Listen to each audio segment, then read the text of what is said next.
Fala, sardinhada, beleza? Como que vocês estão? Tranquilo? Fazendo mais um vídeo pro canal. O vídeo tende a ser um pouco mais rápido, né? A gente vai falar um pouquinho do Mogno MGCR11. É um fundo que pouca gente conhece, até por isso a base de cotistas dele é bem pequena. E eu vou falar um pouquinho da minha posição, da minha visão sobre esse fundo. Lembrando que é minha visão, tá? Então não é nenhuma recomendação de compra nem de venda. Eu fiz as minhas análises, estudos e minha gestão de risco para colocar esse fundo na minha carteira. Tá? Vocês são responsáveis aí pelas análises e decisões de vocês, ok? Segue o canal aí para dar aquela força, deixa o curtir no vídeo, também dá uma motivada aqui. Deixa um comentário se quiser, eu estou respondendo aí basicamente todo mundo, já que o canal é bem pequenininho, tem quase ninguém ali, mas a gente responde. Só que o principal ponto que eu já consegui observar, só fazendo um comentário aqui, pessoal, é que além do canal me ajudar, porque me força a fazer análises ali e tentar enxergar os pormenores para trazer aqui para os vídeos, né? Eu também já recebi alguns feedbacks ali bem legais de pessoas gostando do conteúdo e indicando que ajudou nisso e aquilo, que não tinha visto isso ou aquilo. Então fico bem feliz, independente do canal ser pequenininho, não é minha ideia ganhar dinheiro aqui, é realmente me motivar cada vez mais. Tá? Vamos lá então para o MGCR. O fundo eu tenho uma posição pequena, né? Apesar que ela é pequena porque ela é diluída, né? Já que eu tenho bastante fundo na carteira. Mas eu estou na posição com o tamanho que eu queria estar, hoje 2,56% da minha carteira.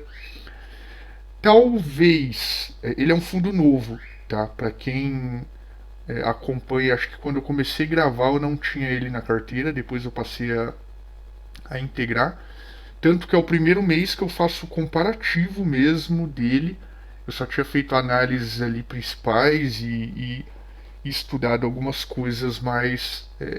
O comparativo ali de dados que eu mostro nos vídeos é a primeira vez que eu faço desse fundo. Tá? Então, uma posição tranquila, pequena na carteira, um fundo que eu venho gostando bastante. Vou citar o porquê. Falando dos comparativos aí do fundo. Temos o primeiro que eu indiquei com atenção, o VP por cota. O próprio gestor ali no relatório gerencial, ele explica, né, o porquê da queda, o que aconteceu com os CRIs, com os FIIs, quanto valorizou de um. Achei bem legal esse detalhamento. Não vi outra gestão, pelo menos não me recordo de outra gestão que traz apesar que não vou lembrar qual, que traz o detalhamento, né? E eu acho legal por parte aí da Mogno trazer esse detalhamento, mas é uma atenção que assim é natural. A gente sabe que períodos CRIs ali estão desvalorizando, perdendo o valor, os FIIs também estão caindo as cotações, então ele que tem FII no portfólio reduz ali e tal, a gente sabe que é natural e tende depois a retomar isso daí, né? Mas fica uma atenção só para a gente monitorar, não fechar os olhos para isso. Se for o caso, até melhorar nosso preço, né? Já que um balizador aí para preço normalmente é o VP por cota, ok? O P sobre VP dele tá 0,92, né? Então ele é um fundo que ele está sendo negociado barato, ao contrário de outros fundos aí de papel, que a gente vê tudo com ágio, né? Tudo negociado com PVP acima de 1. Ele está sendo negociado com desconto, né?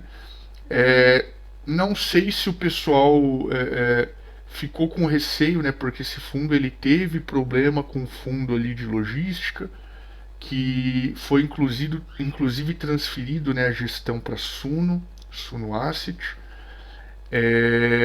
Então não sei se o pessoal de repente ficou com um pouco de receio, tá? Eu vou até falar um pouquinho disso mais para frente. Dividend yield mensal tranquilo, soltou ali 1,45 agora no mês 6. Como é o primeiro comparativo, eu nem marquei o mês anterior. Os próximos aí a gente já compara.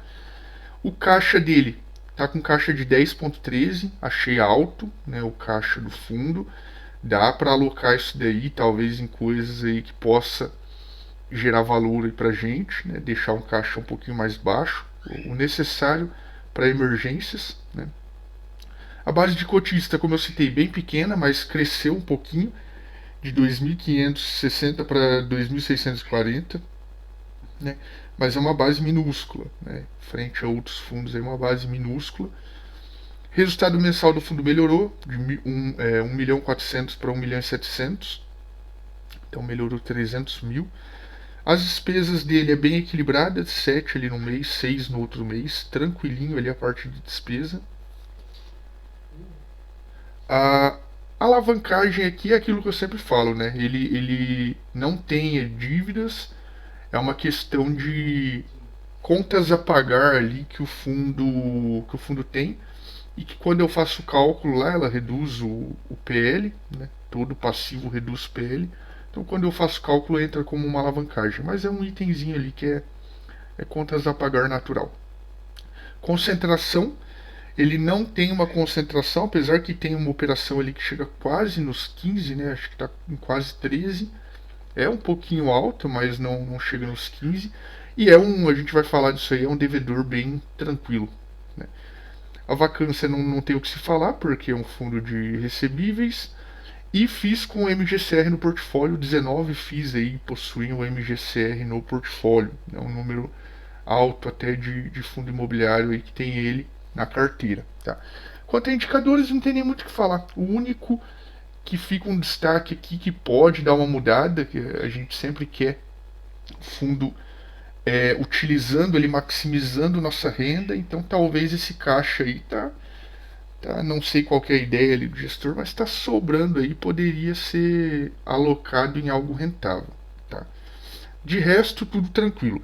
Ele é um fundo high grade, tá, pessoal? Então o fundo high grade ele já tem uma ideia, uma pegada um pouco mais leve, né, onde você não fica tão desesperado ali.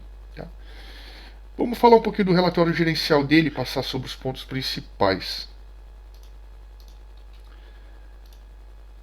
Relatório do Mogno então na tela. Mogno Capital, para quem não conhece. Taxa de gestão 0,70 ao ano sobre valor patrimonial e taxa de administração 0,20 ao ano sobre valor patrimonial. Aqui eu já comentei, né, e vou sempre falar nos vídeos, que ao meu ver tinha que ser cobrado sobre o valor de mercado, né? Talvez cria uma preocupação no gestor para não deixar a cota cair, né, a cotação cair, porque quando a cotação cai, quem se prejudica numa situação dessa é só o cotista. O gestor está lá na boa, recebendo dele de boa. Então, a mesma coisa quando a cota está com ágio. Se está com ágio, ele vai estar ganhando mais. Então, não tem taxa de performance aqui, mas estaria embutido aqui no valor de mercado, né? Essa é a minha visão. Patrimônio líquido do fundo é um fundo pequenininho, 132 milhões aí de PL, né? Não é um fundo grande. Número de cotistas, como eu citei, a base de 2.600, então é bem pequena. O último dividendo do mês, 1,25, né? Tranquilinho. O fundo iniciou em 6/10/2020. Ele é um fundo de recebíveis e ele pode investir em outros fundos imobiliários, tá? Nota do gestor, aqui eu vou passar alguns pontos principais. Então, uma apresentação, quem que é a Mogno Capital, né? É uma gestora ali livre, independente, e ela nasceu ali com uma união de ex-sócios da Redding Griffo, né? Redding Griffo, não sei se todos conhecem, mas é bem consolidada aí no mercado, né? O fundo MG é um fundo focado na aquisição de certificados recebíveis voltados para estruturas high grade, né? Com ênfase na composição de garantias reais. Então aqui, essa parte de high grade aqui traz um pouquinho mais de tranquilidade, talvez até para a posição na carteira. Então aquela, a gente vai sempre ter aquele fundo mais apimentado, um Urca Prime, né, o RPR, que é totalmente high yield, né? Paga muito bem, só que extremamente arriscado, operações ali em setores extremamente complicados, devedores nem sempre grandes e consolidados, como devedores que a gente vai ver aqui, né? Então, a segurança do high grade. O fundo permite investimento em FIIs de CRI. Então, além de CRI, ele também pode investir em fundos de CRI, cuja proposta está alinhada com a do MGCR. Aqui, de certa forma, se o fundo em algum momento comprar algum tijolo, aqui dá para a gente dar uma sapatada. Porque aqui fala na apresentação que é fundos de CRI. Então vamos acompanhando. Panorama de mercado, aqui é questão de economia. Mas ele fala que entre os recebíveis preferimos exposição ao CDI. Só que eles têm pouco CDI, não tem muito CDI na carteira não. A gente vai ver a carteira depois, tá? Performance e alocação. Em junho tivemos uma desvalorização da cota, que ele fala aquilo que eu citei, né? O VP por cota que caiu, e ele explica quanto que caiu aqui nos CRIs, 29 centavos, 27 centavos nos FIIs, e o restante é devido a giro que eles fizeram na carteira para destravar uma parte da inflação acumulada, né? Então o gestor explica basicamente um pouco do porquê que caiu ali o PL. Não tivemos movimento na carteira de FII no mês de junho. Bom, dentro da estratégia de crise, realizamos o giro de DUEC. Eles falam duas operações que eles giraram no período, liberou 33 centavos de resultado, né? Com isso, o portfólio tem um torno de 2,26 de resultado distribuível em inflação ainda acumulada nos papéis. Então ele fala o tanto que ainda está travado ali, acruado em papéis para distribuir. Ponto importante aqui ele dá um panorama, um cenário ali de alguns CRIs, algumas operações que talvez estão um pouquinho fora ali do que seria um cenário perfeito, tá? Em relação ao acompanhamento das operações, criou o Hortifruti ligeiramente atrás do cronograma, a obra de Campinas com estimativa de finalização em outubro e a obra de São José do Rio Preto em agosto. Porém, os cronogramas andam em linha com o planejado e não deveremos ter maiores atrasos. Ele fala do atraso numa obra, ele fala em empreendimentos que estão começando aqui as vendas, e por fim ele cita: a inadimplência da carteira de recebíveis está em torno de 3 a 4%, dentro do esperado e não apresentando alerta no momento. Então o pessoal da gestão está tranquilo, acompanhando e tranquilo com a inadimplência da carteira. O empreendimento de Cetim já iniciou as vendas com um total de 45,8. Então aqui ele fala que mais empreendimento vendendo, o valor médio por venda e tal. O empreendimento de Pais e Gregori também iniciou as vendas com 17,87. Aqui ele fala um pouquinho das vendas de dois empreendimentos. E aqui ele fala um outro que me chamou um pouco a atenção, né? O CRI de São Gonçalo encontra-se desenquadrado devido ao fundo de reserva, mas com o recuo da inflação o mesmo deve ser normalizado, né? Então ele indica que tem um CRI, né, que no atual momento está desenquadrado, mas tem a perspectiva de enquadramento novamente aí com o recuo da inflação. As demais operações encontram-se adimplentes, sem grandes atualizações. Comentário do gestor aqui, a questão econômica. Eu não vou comentar, que já foi falado, só repetiu. Vamos lá, uma tela importante aqui do relatório: a projeção de pagamento de dividendos. Então, o último mês ele pagou 1,25, já é acima dos meses, ele veio pagando ali uma média de 1 durante o ano, subiu para 1,15, subiu em julho para 1,25, e segundo a gestão, né, o guidance que eles estão dando aqui é de no mínimo 1,35, máximo de 1,45. Lembrando que eles colocam aqui embaixo, né, os resultados demonstrados acima não são garantia e tal. Mas é aquela, né? Colocou a mão no fogo aqui, indicando o valor. Se acabar não cumprindo ali, fica até um pouquinho estranho, um pouquinho complicado, né? Porque perde credibilidade. Sempre que informarem um novo guidance aqui, o pessoal não vai botar muita fé. Então, como é um fundo pequeno, um fundo que está aí tentando conquistar cotistas, creio eu que o gestor tem uma base sólida ali para conseguir indicar esses valores, né? Então, estou numa expectativa muito boa com relação a esse fundo. Já fiquei muito feliz com o 1,25. Foi o primeiro provento meu desse fundo que eu comprei, ele agora recente, e já veio com esse aumento para 1,25. Fiquei extremamente contente. Se passar a aumentar para 1,35 e 45 aqui, eu vou loucura, né? Então, bem legal essa parte aqui. A carteira de CRIs do fundo, o fundo não tem um volume gigantesco de CRIs, né? Esse é um ponto que, em relação a outros, se a gente pega, por exemplo, né? Vou falar o primeiro que me veio na cabeça, um Iridium da vida, que eu fiz o vídeo, foi o último vídeo que eu publiquei. Se não me falha a memória, o CRI com maior exposição na carteira era 3%, né? É uma carteira gigante lá, com um mundaréu de CRI bem diversificado, né? Quando o fundo tem essa quantidade menor, o que força ele a fazer? A ter um PL mais concentrado ali em algumas operações, né? Então, como a gente pode ver aqui, ó, tem operação com 7, com 7, com 6, basicamente 7, por aí vai, né? Operação duplicada aqui, ó, o OBA, 4 e 4. Tem mais OBA aqui embaixo, ó. Então aqui do lado, isso eu acho bem legal, o fundo já coloca a composição consolidada por devedor, tá? E a gente pode ver que o OBA Hortifruti representa 12% da carteira do fundo, esse Celina 10,89, Vitacom 7,26. O OBA, eu não sei na região de vocês que estão assistindo o vídeo, na minha região o OBA é muito forte, né? Então passa até uma tranquilidade a mais aqui quanto ao devedor e essa exposição de 12%. Descendo aqui, vamos ver mais um pouquinho da carteira, estratégia da carteira. 9% segundo eles em caixa, FIIs 13%, CRI 79%, né? Alocação por rating, mas aqui é um rating, eles informam aqui que eles que criaram, ó, rating dado internamente, né? Então rating, acredito eu que da própria gestora, 8% em AAA, AAA, 23% aqui, 6% aqui, por aí vai, né? 15% aqui, a maioria está tudo no A, né?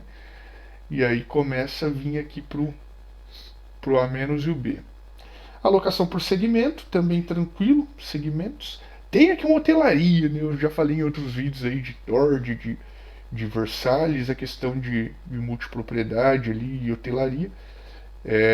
Mas 14%, o restante aí tranquilo. Alocação por indexador, CDI 8%, IPCA 92%. Então, até estranho, lá no início ele fala, né, que dá preferência agora para CDI, mas está com 8% apenas da carteira. Taxa por indexador, CDI mais 3,6%, IPCA mais 6,72%. Aqui é aquele critério que a gente fala, né? Se você pega para comparar com o Versalhes, né? Tem um vídeo recente aí do canal. A carteira do Versalhes é lá, IPCA mais 11,72, acho que é 11,89, uma coisa assim. E aqui a gente vê uma carteira IPCA mais 6,7, né? Bem abaixo. É aquilo que eu comentei, pessoal. É um fundo high grade, então tem operações que pagam menos, só que operações mais seguras, mais tranquilas, né? Menos arriscada aí. Aqui a faixa de LTV, não vou nem comentar muito. Aqui é um item que assim, pessoal, espera-se nem ter preocupação, né? Porque a nossa expectativa é que nenhum fundo precise executar garantia nem nada do tipo, né? Então eu prefiro não ficar me apegando a algo que atrai aí execuções de garantia. Mas, é claro, nas minhas análises aqui, quando eu vou fazer quietinho no meu canto, preenchendo meus controles, eu olho sim isso daqui, eu levo em consideração. Mas não vamos atrair, não. Aqui ele fala mais um pouco da carteira, histórico de alocação por indexador, já foi maior ali no CDI, aí ele reduziu um pouquinho a exposição do CDI e aumentou no IPCA. Um pouco do resultado do fundo, aqui separado por cada frente, né? Então, o CRI 1,12, 0,12 no FI, outros ativos que deve ser ali renda fixa, alguma coisa do caixa, 0,06, né? Despesas 0,08, 0,02 de reserva e pagou em 25. A DRE do fundo, né? Aqui um item que eu também analiso, né, e normalmente eu não falo tanto nos vídeos, mas eu vou começar a falar, é o quanto o fundo distribui frente ao quanto ele arrecada, né? Eu falei isso no do Tord, eu falei isso no do Versalhes, que os fundos lá estão distribuindo mais do que arrecada, né? Aqui basicamente tem isso também, só que o fundo trabalha com reserva. Então, por exemplo, o resultado aqui, ó, vamos pegar um mês que pagou mais, ó, março. Ele teve um resultado de 1.410.000 e ele distribuiu 1.422.000. É pouca coisa a mais? É pouca coisa. Só que ele tem reserva aqui, ó. Ó o mês de fevereiro. Resultado de 1.800.000, distribuiu 1.400.000, guardou 400 aqui de reserva, né? Então, assim, ele vem distribuindo mais do que o resultado, porém sempre dentro ali de uma reserva acumulada que o fundo tem, né? Ele até coloca a linha da reserva de dividendos aqui, ó. Então isso nos deixa um pouco mais tranquilo. Abril, inclusive, ele distribuiu aqui bem mais do que ele, 300.000 aqui a mais do que ele teve de resultado, mas usando a reserva, né? Então isso é muito importante. Ó, resultado versus distribuição, aqui dá para ver a parte preta é o quanto ele arrecadou ali de resultado e o quanto ele distribuiu a parte, não sei se é um rosa isso, sei lá que cor que é isso. É, mas enfim, um salmão, né? Mas enfim, 1,25, 1,23, 1,15, 1,02. Então aqui mostra e dá para. Aqui já arrecadou e guardou reserva. Então a gente tem que ficar sempre atento a isso, para não acontecer no fundo distribuir muito ali, cair na CVM, a CVM vir falando que tem que amortizar ao invés de distribuir dividendo. Resultado por cota, que ele fala mais coisas, e aqui ele dá um detalhamento do ativo. CRI Redditor, CRI GPA. Para quem tiver interesse aí e gostar um pouco do fundo, é importante que leia o detalhamento de cada um dos ativos para conhecer um pouquinho mais quem é o devedor, quais são as garantias, qual que é o cupom de cada devedor, se está alinhado ou não. Aqui ele coloca o código IF que dá para pesquisar sobre o CRI na internet mesmo. Tem várias securitizadoras que permitem, né? Tem algumas que não liberam a informação, mas boa parte dá para pesquisar. É, enfim, né? É um fundo que ele é de certa forma um pouco tranquilo, ele vem pagando bem, gestor ali colocou um guidance positivo, e a gente segue, né? Foi o meu primeiro mês de provento. Próximo mês talvez eu tenha até uma base melhor de comparação para vir falar com vocês. Mas tá aí, pessoal. Espero ter ajudado com dados. Não é recomendação novamente, mas espero ter ajudado com informações para que vocês estudem e tomem decisões melhores, né? E qualquer coisa, manda comentário aí, a gente vai bater um papo, beleza? Um forte abraço, bons investimentos para todo mundo aí. Até mais.